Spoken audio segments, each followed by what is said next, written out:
Welcome to the Enneagram Global Summit 2021. In a session where we're going to explore marginalization and barriers to value and access in Enneagram professionalism. And I'm delighted to have three esteemed faculty. First, we have Micky ScottBey Jones, the Justice Doula. She's a womanist contemplative, nonviolence practitioner facilitator, movement chaplain, consultant and certified Enneagram teacher who facilitates conferences, workshops, pilgrimages, and conversations. She uses an expansive narrative Enneagram-based approach for accompanying folks for more accessible and applicable self-discovery and empathy building. So glad that you're here with us for a second session, Micky.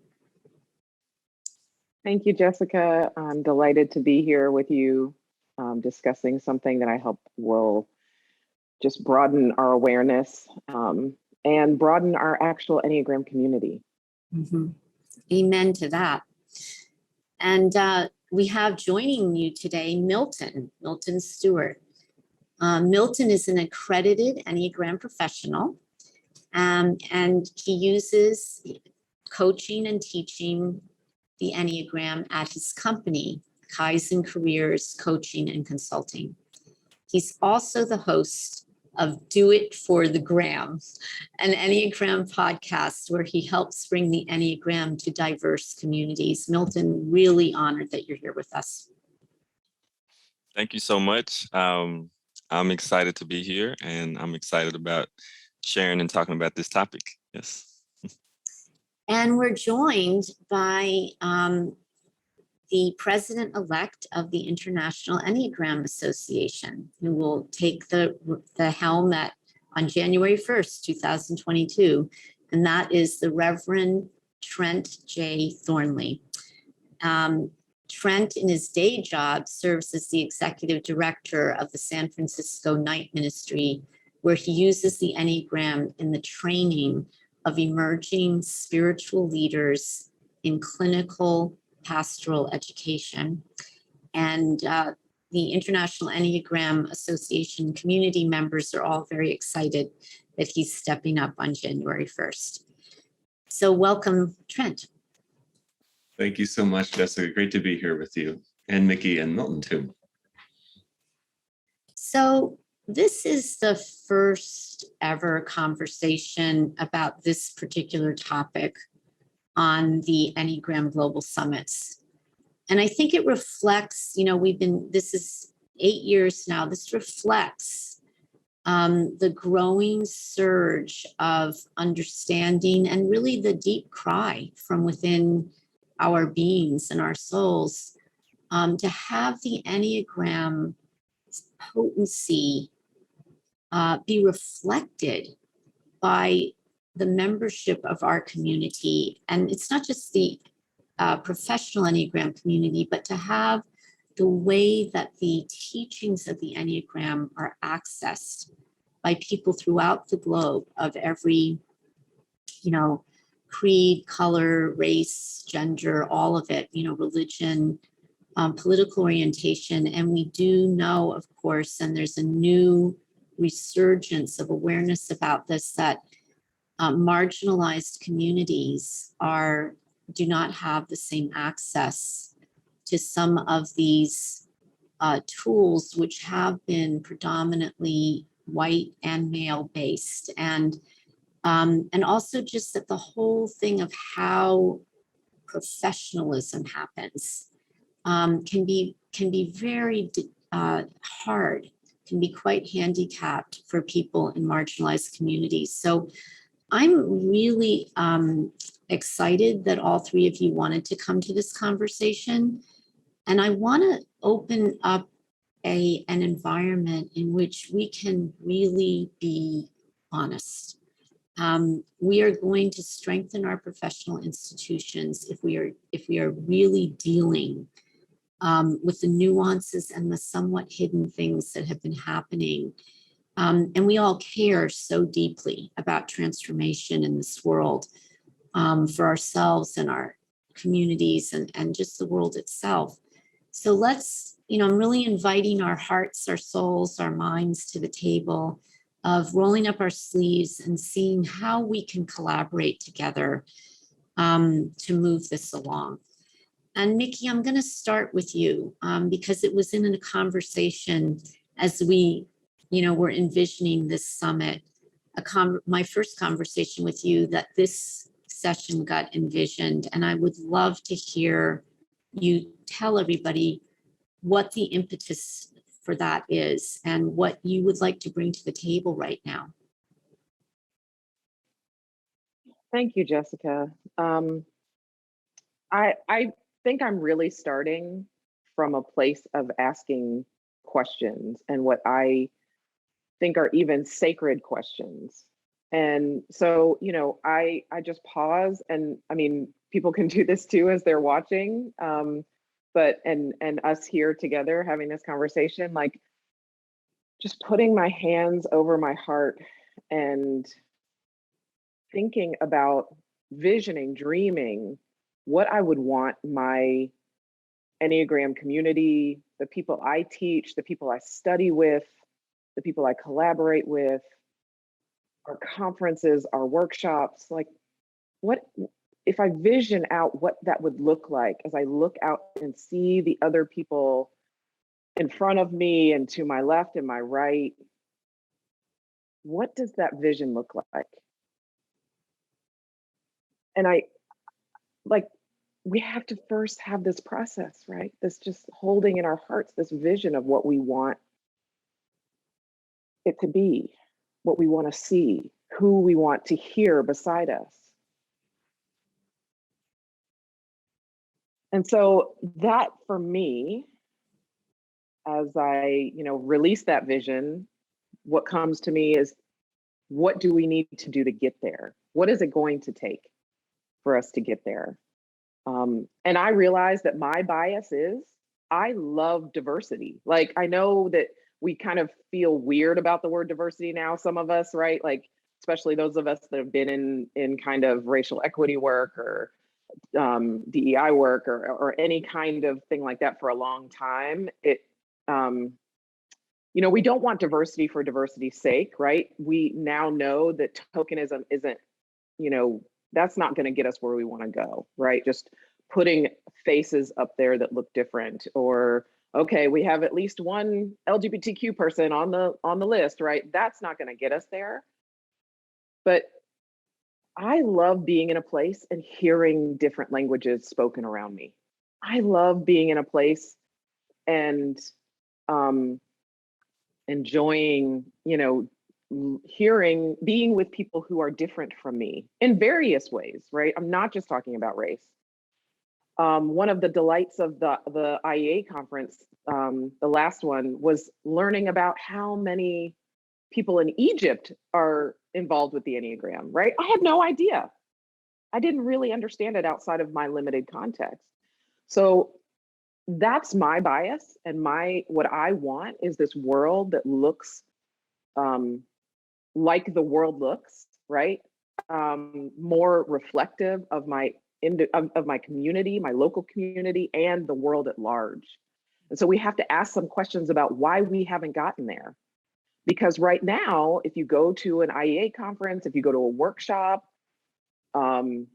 if you go through a training, a certification training, it is going to be largely in the US, largely white, straight, cis. Like it's going to have a particular, probably older, right? There are particular people that have access currently. That doesn't make those people bad or those trainings bad or the people who have set up those trainings bad. It just means for a multitude of reasons, the whole world, our whole community has not had access yet and isn't getting there. And how do we begin to change that into a vision where everyone is present and everyone is welcome? And that's what I start with, is the vision and the questions. Very powerful, Micky. And it strikes me as you share that there are, maybe accessibility is, of course, the most important and hugest thing about everything you're talking about, like who shows up to these things. And there may be also, and this is something that I want to get into, that it's not just accessibility. There's also, for some people, it's attraction. Like, in other words, does the culture really fit? Does it land for them? You know, I wonder about that. I'm sure there are younger people, for instance, some of them who come from certain privilege and do have the means, but they're not showing up. You know, I'm certain there's LGBTQ people that have the means, but they're not showing up. So there's also the question of culture. And one other thing I want to add is, you know, this thing of having diversity in all the conferences and, you know, the teachings and all of that. So on this particular summit, we are making sure that people from traditionally marginalized communities are teaching the Enneagram, not just talking about the problem. And I have to tell you, and this is unplugged, it is off the charts what's happening.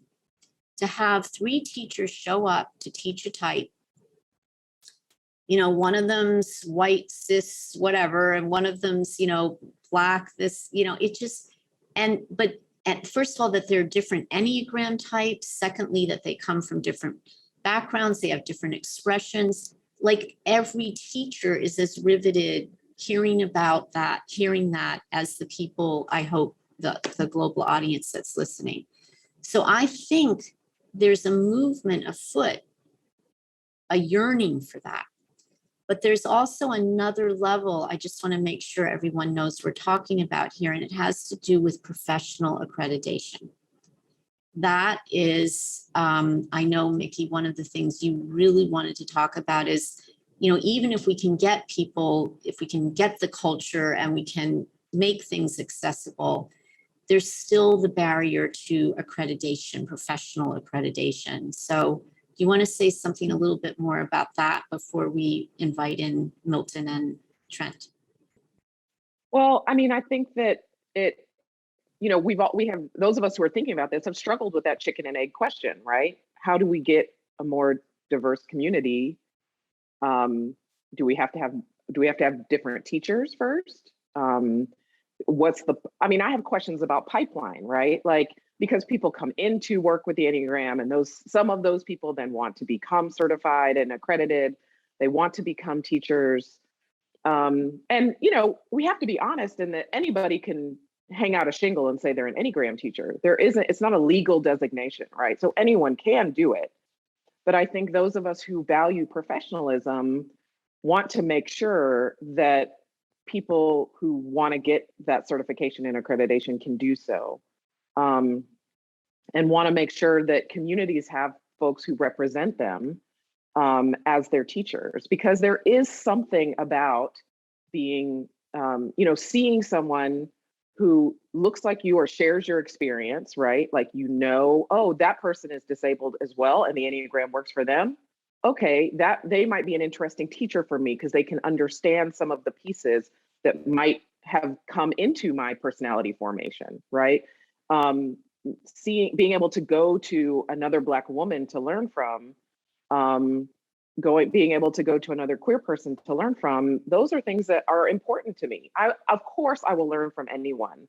And, you know, there is a particular trajectory that the Enneagram of Personality has followed in the United States, which is why we have the communities we have. So with all thanks to, you know, the people who have gotten us here, how do we now begin to, you know, find the ways to make sure that we're both honoring those who are already here? We do have some elder teachers who fit some of these, you know, categories, but maybe they haven't been as popularized, they haven't been as well known, right? So how do we spotlight them and also build pipelines where we can get more folks who are, you know, BIPOC, who are queer, who are disabled, who are whatever it is, right? Who don't kind of fit the normal pathways. How do we open it up more so that people can find themselves in their teacher? and then feel like, oh, this actually applies to my life as well. Wonderful, Micky. So it's, Milton, you actually are an IEA accredited professional. So you went ahead and did that whole thing. And I would imagine in doing that, because of, being a part of the Black, community, you would understand what parts of that might be easy for folks and what parts might not work so well, or might just, there's not the same access, or what would need to happen. I wonder if you could begin to throw out some discoveries that you made and some thoughts about how things might develop. Thank you. I am in a very interesting place. I am accredited professional in IEA, and I'm also a board member, a new board member, wet behind the ears. And so many of the questions that Micky is asking are questions that I'm on committees now, and people are asking and trying to figure out and trying to do things about, which is good, because prior to 2020, I wasn't on the board. But I feel like there wasn't a strong push. I feel like 2020 kicked butts in gear, and it really made people be like, oh my goodness, we have to do something about it. We have to do something here. Something is really going on, and we have to make some shifts. People, their eyes were kind of open to oh, we need to actually do it. And so I would say from my perspective, some of the things that I've grown and learned is you have to be intentional. And this is one of the important things I kind of talked about a little bit to Micky about, we have to be intentional in the things that we're doing. So I was encouraged by Dr. Egerton to become an accredited professional because it wasn't on my radar. At first, I didn't think I could get it, and I didn't know much about it. And but she encouraged me, for the sake of professionalism and integrity in the work that I'm doing going forward, that it is something that I should strive to do. And I had to look back over all the stuff that I have done, and it's have I done enough? What do I need to do? Did I attend the right things? Did I have the resources, the financial resources to attend the right things? There's a lot of different things that comes with, being accredited. And luckily I did. And so being an accredited professional has helped a lot with the connections and me learning different things. But also what Micky was saying, being on the board has helped me to see that the board that I currently know, I don't know much about the ones before, and I know there's a lot of stigma and stereotypes about it not being as diverse, as inclusive, as aware, all of that before I got there. But I don't know that personally. The one that I do know now is working towards trying to figure out, okay, the DEI committee, we're trying to figure, okay, how do we actually bring in people who are diverse, who are of any marginalized community? How can we start having events where people want to be a part of it? Because you have to have, like you said, the culture. We have to have something that actually brings people in where they feel that they fit. Because one of the things that Micky said, because I met Micky at the 2019 global conference, IEA global conference in Oakland. It was incredible. It was an incredible group of us who met because we all had marginalized identities. That's what it really was.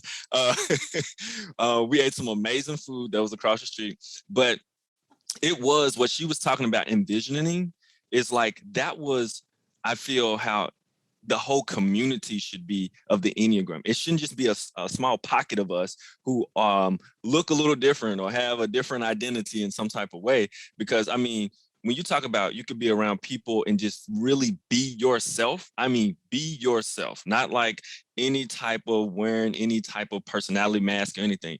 I could do that with this group. And we had only been together 3 days. Last day, we were up there crying with each other. And I'm a type 7. I don't really cry in front of people. I barely cry in front of myself, right? But we're up there crying, but we're there and we're kindred spirits. So envision a community of being that way is huge. And so I think some of the things that I want to make sure that it's known, because I do DEI work in companies too, is that we have to be intentional, because if we're not intentional, it won't happen. like some people think, and so many people have spoke about this. Martin Luther King definitely hit on this. He was like, you can't think time is just going to fix stuff, you know, because when people were intentionally excluded, we have to do things to make sure they're intentionally included. So I think that's an important part that like I've learned and that I am helping to cultivate within the IAA board and just in my general life on purpose. So yeah. Really potent, Milton. So, you know, this thing of being intentional, I think it's worth saying that when we do make just the little effort that's required to be intentional like that, the rewards are manifold. I mean, that's just so clear, you know, just on this summit, you tune into all these sessions with much more diverse, you know, groupings of teachers. And by the way, the one little thing I'll offer here is I'd love to see a lot more of this kind of co-teaching, you know, so that people, when they do learn the Enneagram, aren't just learning through a particular teacher's personality, but they also aren't just learning through a particular teacher's culture, you know, that they're getting a multicultural experience. I mean, it's been phenomenal. It's like a whole new level of the Enneagram. So, you know, I wanted to offer that. But, you know, Milton, you were saying, coming back, that you could be yourself. You know, I feel, you know, of course, sad about that. Like, can you speak a little bit about like how, in what ways you could be more yourself when you were with this group, which of course should become a larger part of the whole group, but versus when you weren't with that group? Like, what about being yourself could be more? Yeah. I think the first thing is I felt safe. My body felt safe. And so there's a particular way over time I've recognized and learning from the Enneagram and everything somatically that when I do not feel safe in my body and I'm in an atmosphere or an environment, there's a holding like in my solar plexus and in my abs area. It's a holding, it's a tightness. And it's kind of like I need to be ready just in case something happens. But it's also almost putting out an image to make sure people don't think that I'm dangerous in any type of way. There's this multi-layers of thinking and multi-layers of my body of trying to be prepared, because if I do something or if I get too excited in a space where it's not people who understand me and my culture, then people might get scared because I've had experience like that before, or like different things have like happened experiences, right? And so my body has kept score, my mind keeps score of those things. And I don't have to do that when I'm with like these groups of people, like the people we were with, like that we still have a text chain and we text each other still and check on each other. Like we still do this. This is 2 years past, you know, the event. But I feel safe in my body. I feel safe in who I am, and I feel safe to express and be myself completely, where in other spaces, I may not feel as safe to say what I really think or to be who I really am or to like any of that or just express my body, just express my body and different things because of the culture that, you know, the American culture that I've been raised in. So I would say that's probably the biggest way. It's just my body learns, it feels safe. My physical body feels safe.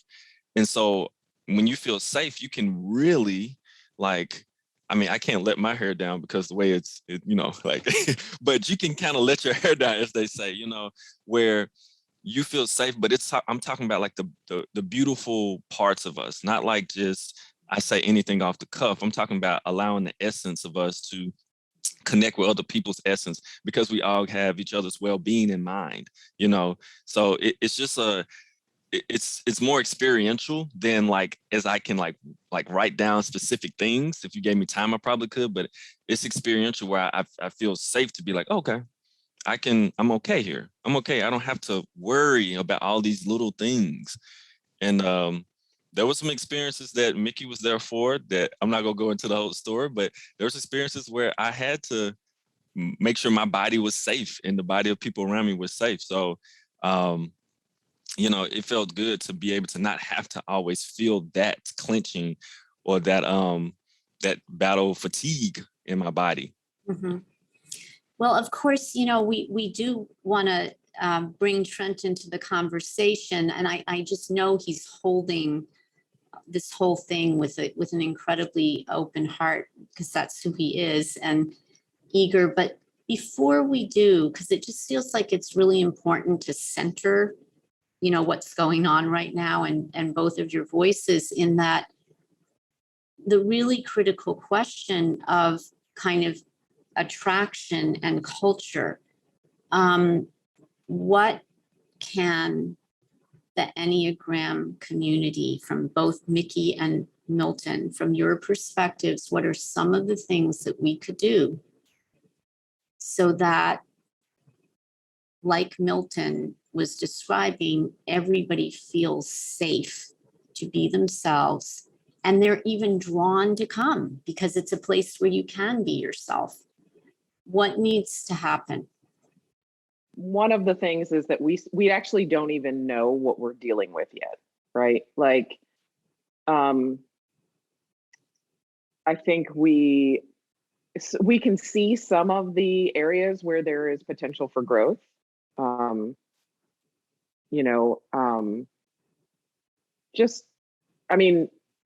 Yes, we have to stay within our context of the US, but we're also talking about like international organizations like IEA, right? And, I have questions when I see that, like, when it comes to the continent of Africa, it's like you get South Africa and you get Egypt, and the rest of the continent, I don't know if there are Enneagram teachers there. I don't know what kind of interaction and outreach there is there. Maybe there is some. I just haven't seen it, right? And I don't see that when I look at the accredited professionals listed or the training schools or any of that, right? And Egypt kind of separates itself out from the rest of the continent, and South Africa is often looked at as mostly Western and white, even though it's 80% Black, right? But so where are the Black Enneagram teachers in South Africa, right? The only ones I've met and known about have been white. But getting back to the US, right? Like, do we even know, our schools, our professionals who are teaching, keeping any statistics about what, who's coming through their doors, right? Who are going through their certification programs? Do we know who's getting accredited, right? These are just like we can, yes, visually look out and see at conferences or at events, but what are the actual statistics? I don't even know that we can get there yet, because if we believe that the Enneagram is this universal tool to help us become one, to help us understand ourselves, to develop empathy, we've seen that change in our own lives. We feel it, we understand.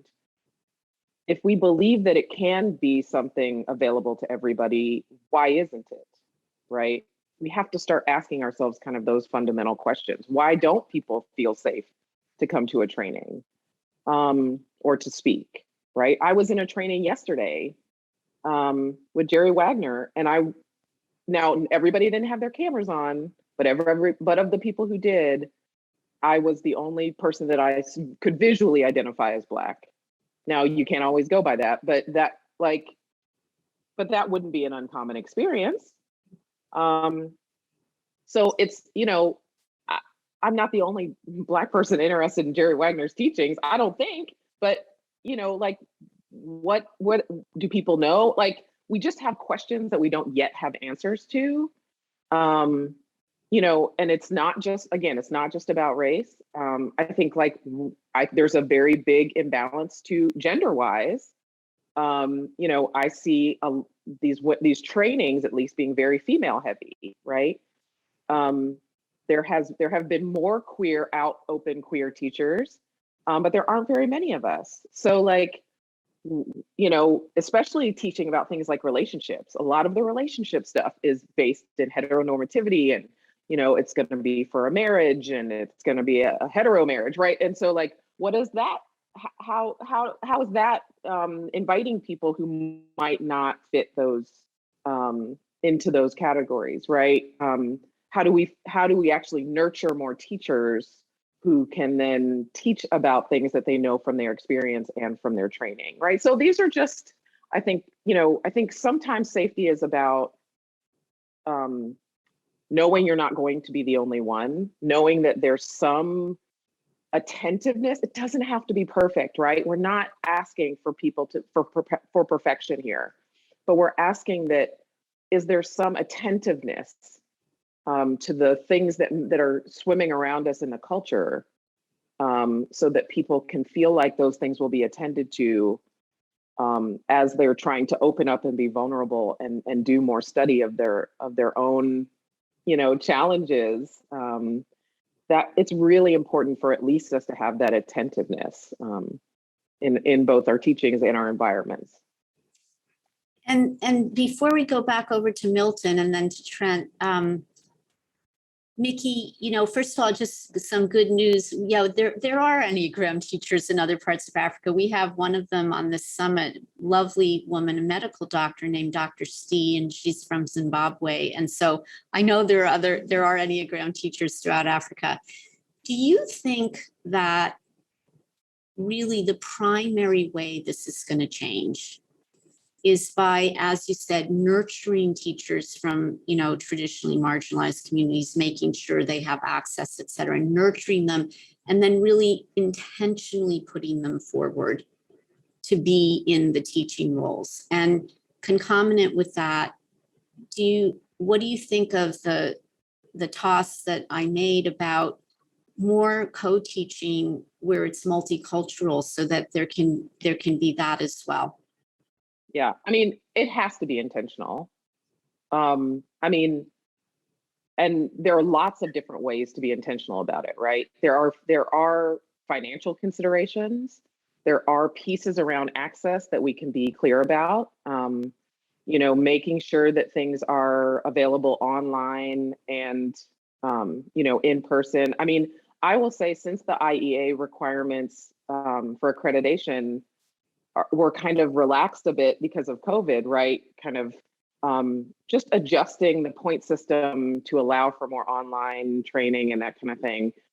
That has brought me back to accreditation. I thought it was, I'm already certified, but I thought accreditation was completely out for me, at least anytime in the near term, because I just couldn't do all of the, I couldn't handle all of the financial requirements and all the travel, everything that it was going to take in order to meet all of those requirements. It just wasn't going to work for me. And so that has actually opened things up. And I hope that continues, because there are a lot of people, for a lot of reasons, whether you're a, single mom, and so you can't, put your kids in, away for a week and cover that childcare plus your travel, plus your food, plus your whatever, right? Everything that stacks up. It's not just the cost of the training, right? It opens it up to people in different countries, or whatever their different situations are, right? So we have to be intentional about making it completely accessible, or as much as we can, right? And some of that's financial. You have organizations that are now purposefully having scholarships for people who they know are not attending their trainings, right? Honing in on that. And we do have differences of income based on, a variety of factors in our different countries. And we can be attentive to that and then make choices to make sure that people have more access. And people, look, equality is not pie, right? It's not as if we make the world more equitable, then some people are just not going to have anything. But we, there are people who have had more access, who can use that power, who can use what they have and say, I will share my stage, I will share the resources I have and put forward different and new teachers. I have experienced this in other realms, right? I do a lot of stuff in kind of faith and justice world. And, I've had older white teachers, pastors, faith leaders say, hey, I want you to do this event with me, because they've invited me because they know my name. But the people really need to be hearing from you, right? And then they don't just come and bring me on stage for 5 minutes. They are like, you tell me what we're going to talk about, and I'm going to follow you. And so they're actually using the what they have, their resources, to put me forward. And so I think we can, teachers can do those kinds of things, and actually spending time mentoring specific people, and making their knowledge available. You've got to pass it down to somebody. So how do you pass it down and make it available? And so I think those are the kinds of, practical things that people can be doing to actually nurture that are different than whatever the identities are that you hold, and that have traditionally not had as much access in the Enneagram world. Yeah, very practical, Micky, but also incredibly transformative. And I really, your point about people who have already access and have privilege in that access using their platform, to raise up, empower, make more visible people who don't have that platform yet is incredibly important and well taken. The Enneagram Prison Project has expressed a similar thing where they feel like it's because some people who have had privilege have been willing to open up their door and make their resources available, make their stable available, right, for a larger stable has been a game changer.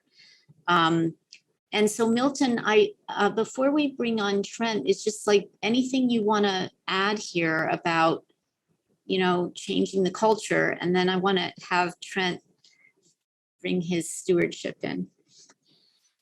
Yes, I'll be brief because I want to allow Trent plenty of space to speak as well.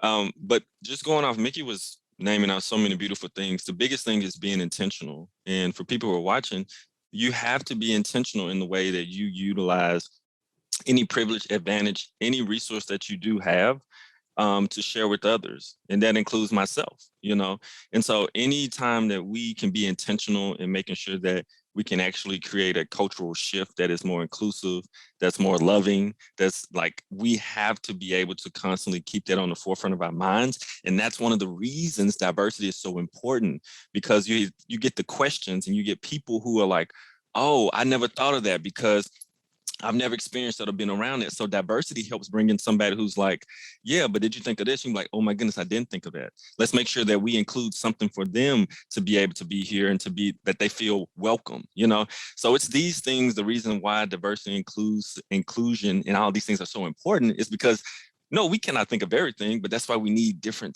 types and different people from different various backgrounds to help us understand these things, especially in the marginalized.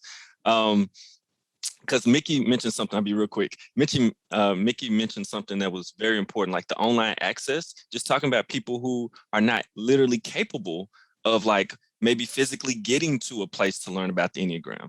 Like she mentioned that, we were talking, it blew my, I didn't even think about that. Like every place that you have, is it wheelchair capable, or what if they don't have a wheelchair? What if it's something else? So it's like looking at all of these different things that we sometimes forget because we have a privilege or advantage that we were just born with. We don't know, and actually bringing that into the conversation so that more people have access and we do start to change that community and that culture so it can be what we actually envision. That's beautiful. And, I just have to say, I'm looking forward to when we have Enneagram teachers who sign, who knows, we don't have that yet. So that's another thing. And how do we make closed captioning available and all of that? Trent, thank you for your patience and listening. I'm sure your heart is full. And what would you like to bring to the table now? Wow. Well, I'm just really taking in the conversation. This is a real feast of ideas and perspectives and challenges. And I'm just really taking it in. And like you said, just coming to this conversation with as open a heart and open ears as I can, coming into this new position as president of the IEA starting in 2022. So I actually feel like a lot of ground has been covered in terms of ideas and points in terms of making things more accessible, making the teachings more accessible to more communities, to a broader range of diversity. And I also appreciated the awareness of the US and international distinction. That's something that comes up on the board a lot, is that I think in some ways in our US culture, we're becoming more and more sensitive and aware of things along diversity, equity, and inclusion. And we have our own struggles and challenges, our racial history, and our even all the work that we're still continuing to do in a way that sometimes I think puzzles some of our international colleagues on the board. They're sort of like, well, we kind of want more diversity, but is this a US thing? And so we're trying to also like decenter our US-ness in this conversation, which is another kind of dimension that we're all learning about together. And that's one of the joys of being on an internationally diverse board, is to get that perspective. And so there's a lot of, I just feel sort of in an ongoing state of being humbled by these conversations. And I think that's, maybe I'll just leave it there in terms of an opening. Yeah. And just see where you want to go with this. Well, I do have something that I think you would be in a really good position to at least start the ball rolling about a conversation, Trent. I'll just say, like, the whole point that Micky was making about accreditation and professionalism, and how that relates to, and she was talking about honoring those that have come before a lineage. I've had, as you know, just the absolute, it's totally a privilege and a blessing to, for instance, be able to co-teach with Russ Hudson now for, 15 years in major ways. And I also got chances to co-teach with Helen and David and other teachers. And I have an incredible reverence for the lineage that comes back from, ancient times through Gurdjieff into the modern movement. And at the same time, I find myself being excited to be forming some new partnerships, like with Mike Alexander, Chief Mike Alexander, the police officer Black police officer that's using the Enneagram so powerfully in law enforcement. Micky introduced me to Danielle Fanfare.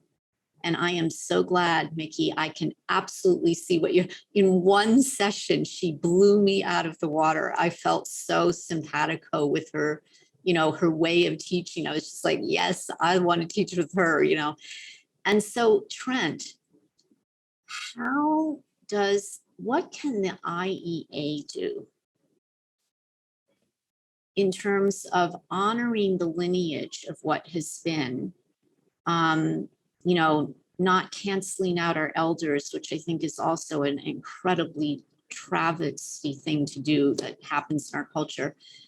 But, Micky and I talked about in another session on the summit, she actually named it like new lineages need to start, like as of this moment. And they need to be connected to the old ones. So I think the issue of professionalism comes in very strongly right here. How do we connect the lineage that's been with the new lineages that want to happen is going to, I think the nexus there is going to be professional accreditation. I really do. I think that's where, and do the professionals coming forward, do they know enough about the lineage, and all of that? I'm just speaking extemporaneously. I'm just thinking it's a poignant territory, and I'm wondering what comes up for you.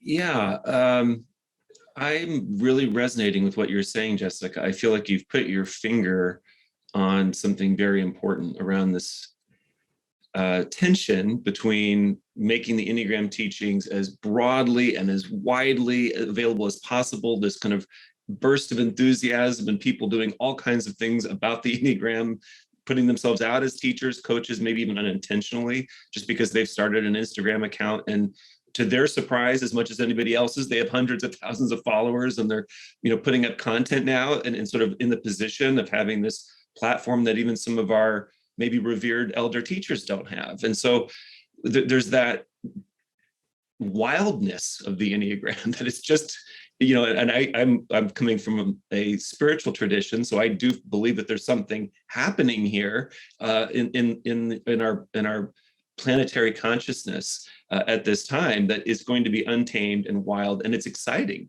and it's wonderful. And yet we also want to be able to tether some of this back into the tradition, not even just the tradition of the last 50 years. There is this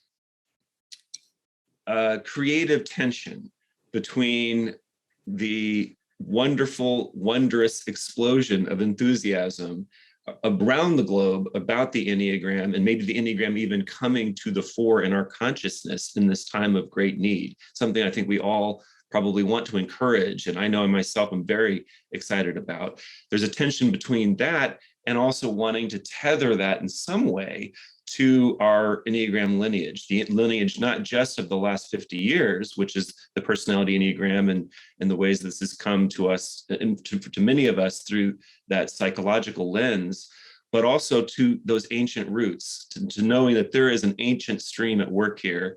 And we want to be able to connect the teachings in a way that is that demonstrates there's some sort of quality to the teachings, that there's a way in which somebody who's trying to convey them has embodied them well enough, has enough of that lived wisdom and experience to authentically transmit them, and also that they have a commitment to doing the work. Because there's so many ways in which you can have a realization, an aha moment, a spiritual experience that is true and is revelatory, and yet it hasn't fully sunk into the flesh, hasn't fully come into the body, and there's just more work to be done. There's a lot of shadow work. And so if you're thrown in and propelled to be a teacher all of a sudden without even having some sort of commitment to or tethering to the community, a community of mutually accountable colleagues that can hold each other to basic standards of ethics around teaching, then there's a real danger in abuse and exploitation, and even unintentionally, enacting the shadows and spreading some of that suffering into the world, alongside these brilliant teachings. So I think there's a real creative tension there between total freedom and explosion of interest and tethering to the tradition, and we don't want either one of those to outweigh the other, to become too tight and maybe inaccessible, particularly to marginalized communities on the side of tethering to tradition, and maybe not too open and so free that people are not fully embodying the deepest aspects of the tradition when they're set up to be teachers. So there's the tension we live in, and I think that's what you're pointing to. That's what I hear you're pointing to, Jessica, and I feel that that's a very alive question. And I really appreciate that Micky started with questions. I think some of this is just, let's just keep asking the questions or formulating the questions at this point, and see what arises from here. I don't think we're going to have all the answers right up front. And I appreciate the vision that you have brought to the questions so far. And one aspect that you added that I think is critical is the idea of, are we all going to be doing the work? That is part of, in a sense, what makes us accreditable, if that's the word. It's like, are the teachers walking the talk? And we talked about the idea of, diverse teachers teaching together. That would be a way of changing the culture. But Trent, you're bringing in, for me, an idea that would be, can we get the elders and the new and the diverse and whatever teachers to do the inner work together? Beautiful. I love that. Yeah, and I think the IEA, we are, as you know, Jessica, to this day, an all-volunteer board of people who have come together to mainly do the conference, and then accreditation kind of came after that. And so now we're starting to develop these accreditation standards within the last dozen years or so. And so that's even still kind of new and being developed in many ways in the longer trajectory of our history. So what can we do as an IEA to continue to increase this accessibility, but also have those standards, those professional standards? One of the things that I was very excited to be a part of over the summer for the global conference was the discovery track, where we paired experienced teachers with upcoming enthusiasts, coaches, teachers, And it was interesting because we asked the upcoming folks who they would want to be paired with. That's how we paired them with the teachers. And, all the teachers, I believe, were older white Enneagram teachers. So that was kind of interesting, but I think we had a really good diversity, or started diversity, within the population that was being mentored. And so we had this kind of, but they were platformed together as co-teachers. There was this wonderful synergy and magic that happened on the discovery track, where a lot of people who had been around the Enneagram for a long time tuned into the discovery track sessions. We thought that those would just be more beginner sessions. And we had many scholarships that were given out. We priced it at $49 US, but even then we had a number of scholarships. I know it was 120 scholarships total for the conference, but I don't remember exactly how many on the discovery track. So many of those new enthusiasts came gratis. They came free to participate on the discovery track, and then received the 15, 16 hours of training from teachers who were experienced teachers paired with upcoming teachers. So I think it was a win-win all around, with accessibility, with gaining the hours that one could use towards accreditation, while also platforming more diversity in the teaching ranks. And so I'm hopeful that we can do more things like that. I think that was a movement in the right direction. And how can we keep going along those lines? So there's so many pivotal and critical things that have been said here today in this session. We have the idea of, really being intentional about inclusion, really being intentional about diversity, and how that can change the culture so that people of all types can feel safe to be fully themselves. Obviously, we have the stuff about the accessibility around finances and scholarship, and being able to do stuff online and things like that. And then I think it was really potent, the idea of doing more co-teaching, and this idea that then came up about how about elders and newcomers doing the inner work together, really walking the talk together, and so much more that we covered. And I'm so glad to hear you say, Trent, this is just the beginning, because yes, we're just beginning in all of this. And I hope this conversation has been a contribution to that, including the fact that I just personally like to say, I'm looking forward to Enneagram sign teachers. That'll be great.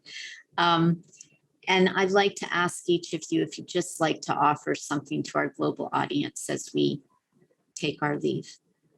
Yeah, the word that is bubbling up inside of me is abundance. And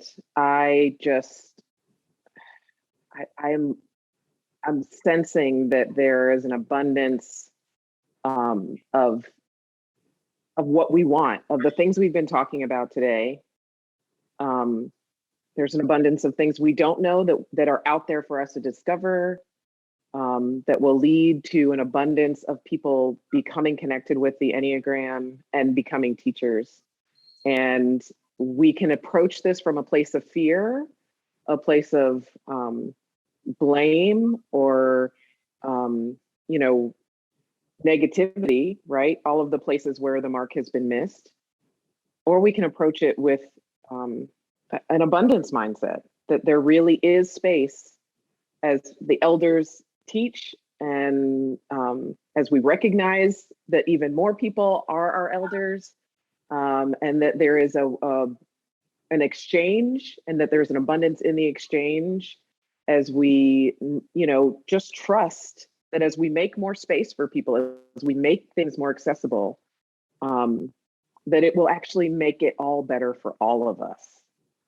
And that's really what I'm trusting in, that this is actually going to make the teaching of Enneagram and what it does for all of us better when we have more diversity in who is actually teaching and is a part of our Enneagram communities.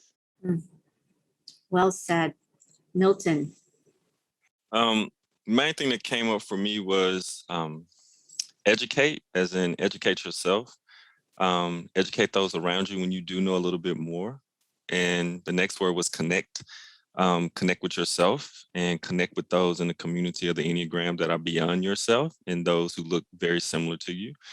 And the last one was act, intentionally act to make a difference. So those are the words that kind of came up for me. Thank you so much, Milton. That's great. An action plan. And Trent.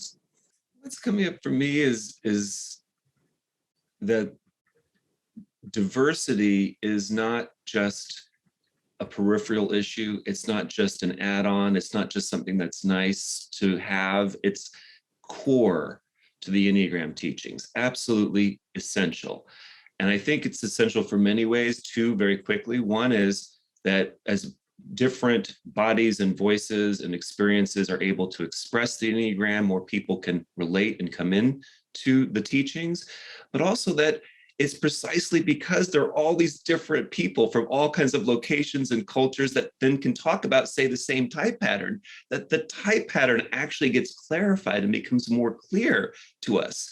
It is essential that that diversity is there to get the clarity of the teachings to come through.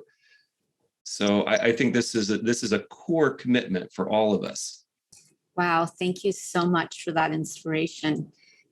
Well, here's to abundance. Here's to education. Here's to connection. Here's to acting. And here's to diversity as a core commitment and principle.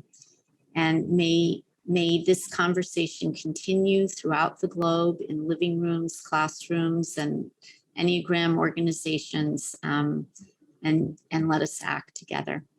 Thank you, everyone.